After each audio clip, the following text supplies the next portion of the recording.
হীন বিষ সম্পন্ন এবং নন ভেনামাস বিষহীন, এগুলোকে জানা ভীষণভাবে ইম্পর্টেন্ট। আমাদের কাছে আরো দীর্ঘায়িত কোনো মুহূর্ত থাকবে, আমি অবশ্যই আশা রাখবো পরবর্তীতে যদি কখনো সুযোগ হয় এবং সেখানে আমার দিক থেকে 1% কোনো রকম ভাবে কোনো আলোচনায় কন্ট্রিবিউট করার জায়গা থাকে, সাপ নিয়ে যদি বিশেষ সচেতনতামূলক একটি শিবির করা যায়। কারণ আমাদের এই এলাকার মধ্যে দুটি সাপকে নিয়ে ভয়ঙ্কর কনফিউশন রয়েছে। একটা হচ্ছে ঘরচিটি, যাকে আমরা ইংরেজিতে বলছি কমন উলফ স্নেক, ব্রাউন কালারের উপর ইয়েলো কালার হলুদ রঙের ব্যান্ড থাকে কিছু, আর কালাচ খুব কুচকুচে কালো রঙের এবং তাদের ব্যান্ডটা অপেক্ষাকৃত সরু সাদা রঙের হয়ে থাকে। আমরা বলে থাকি কমন ক্রেট। কমন ক্রেট হচ্ছে বিষধর এবং ঘরচিটি সম্পূর্ণভাবে বিষহীন, কিন্তু অনেক সময় ঘরচিটিকে আমরা কালাচ মনে করে মেরে ফেলি এবং কালাচকে বলা হয় মানে রাতের বিভীষিকা। মানে এমন ভাবে যদি গ্রাম বাংলার আমরা বিছানাপত্রের কথা ভাবি, তোষক, কম্বল, লেপ, চাদর বা বালিশের যে কোনো প্রান্তিক অংশ একটু উষ্ণতার খোঁজে চলে আসে এবং কোনো রকম ভাবে যদি আমাদের বডি প্রেশার কোনো রকম ভাবে যদি পড়ে, তখন বাইট করে যায়।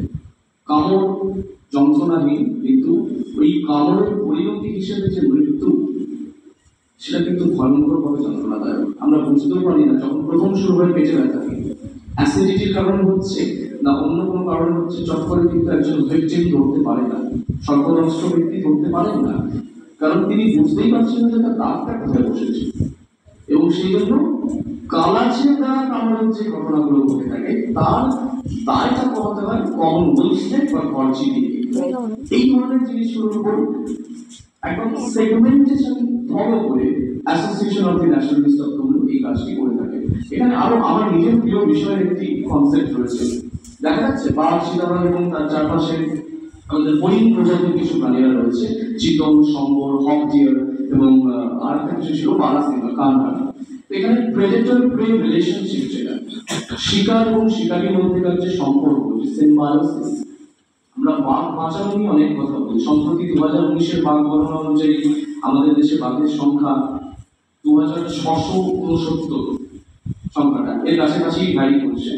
তো সেখানে আমরা বাঘ বাঁচানোর জন্য প্রচন্ড রকমের তাত্ত্বিক অনেক কথা বলে থাকি। খুব সম্প্রতি ন্যাশনাল জিওগ্রাফিক একটি ডকুমেন্টারি রিলিজ করেছে, কাউন্টিং টাইগার্স বলে। এই হিন্দি ভার্সনটা তোমরা ইউটিউবেও পেতে পারো।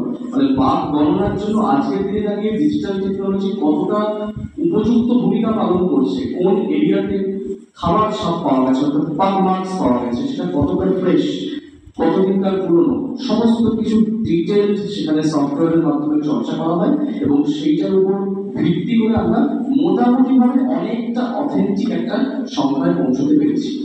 কিন্তু বাঘ গণনার কথা বলতে গিয়ে যে বিষয়টা সাধারণত একটা তাৎক্ষণিক আলোচনায় চট করে উঠে আসে না, তা হলো আগে সেখানে শিকারের যে সংখ্যা রয়েছে, প্রে বেসের পপুলেশন, প্রে বেসের পপুলেশন কিন্তু সেখানে যথোপযুক্তভাবে থাকা প্রয়োজন। আর কি থাকা প্রয়োজন? ওয়াটার বডিজ, জলাশয়ের উপস্থিতি, এবং সেই সঙ্গে সঙ্গে করিডোর ফরেস্ট। করিডোর ফরেস্ট জিনিসটা কিছুই না, খুব সহজেই বলে দিচ্ছে। একটি বড় রিজার্ভের সঙ্গে, একটি বড় টাইগার রিজার্ভের সঙ্গে আরেকটি বড় টাইগার রিজার্ভ, বা আরো যদি সরলীকৃত করে বলতে হয়, একটা বড় জঙ্গলের সঙ্গে আরেকটা বড় জঙ্গলের মধ্যেকার যে সংযোগ পথটা রয়েছে সেটাকে আমরা করিডোর বলছি।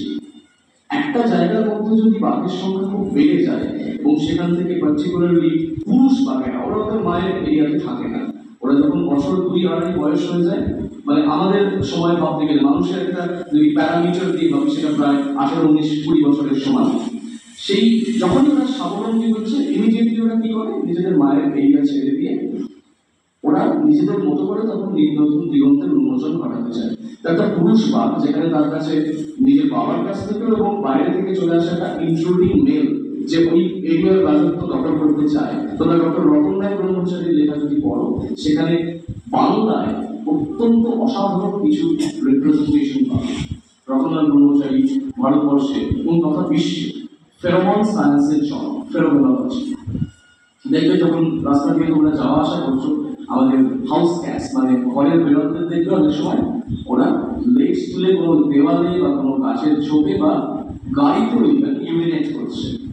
এটা হচ্ছে সেন্ট মার্কিং, সেন্ট মার্কিং এর প্যাটার্ন। এবং রতনরাম ব্রহ্মচারী একটি অসাধারণ কথা বলতেন এই বাঘ সিংহের চর্চার দিক থেকে, যে আগে যদি আমরা গৃহপালিত বিড়ালের মুভমেন্ট গুলোকে অবজার্ভ না করি তাহলে কিন্তু বিগ ক্যাটস এর চর্চা কোনো রকম ভাবে সম্ভবপর হবে না।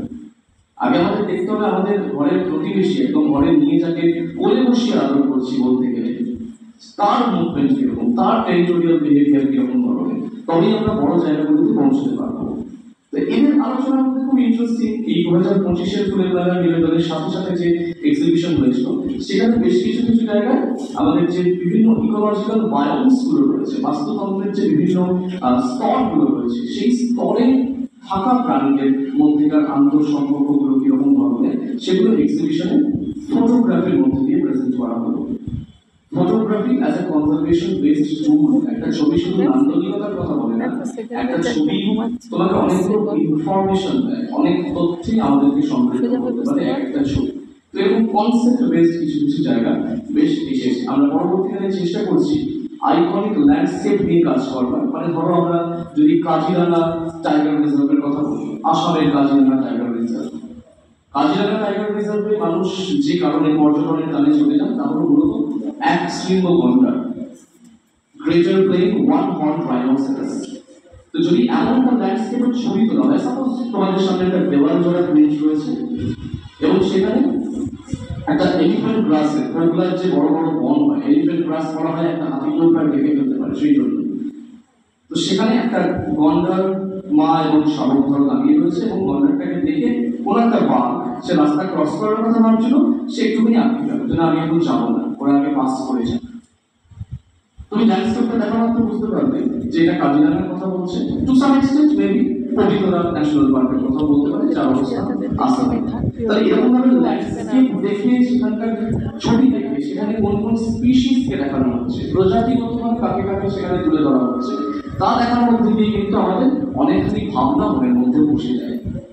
অ্যাকচুয়ালি আমরা বিশেষ করে যারা 10-11 বায়োলজি পড়ছি, কনজারভেশন পার্টের একটা নির্দিষ্ট অংশ প্রকৃতি সংরক্ষণ এটা পড়ানো হয় পলিউশনের সঙ্গে সঙ্গে, কিন্তু সেটা বইয়ে পড়ে বই থেকে জানার মধ্যে দিয়ে যে তাত্ত্বিক আকরটা আমরা পেয়ে থাকি পরীক্ষায় লিখবার জন্য, বই পড়ার একটা অন্যতম শাখাই হচ্ছে পরীক্ষায় লেখা এবং সেখানে একটা এক্সেলেন্ট রেজাল্ট করা, সেটা আমরা অস্বীকার করছি না। তো বইয়ে পড়ার সঙ্গে সঙ্গে যদি একটা এরকম ধরনের কোনো গ্রাফিক রিপ্রেজেন্টেশন দেখা যায়, তাহলে মনে কি, তাহলে কোথাও না কোথাও আমাদের জানার পরিসরটাই আরো বড় একটা অংশে যাচ্ছে, তাই না?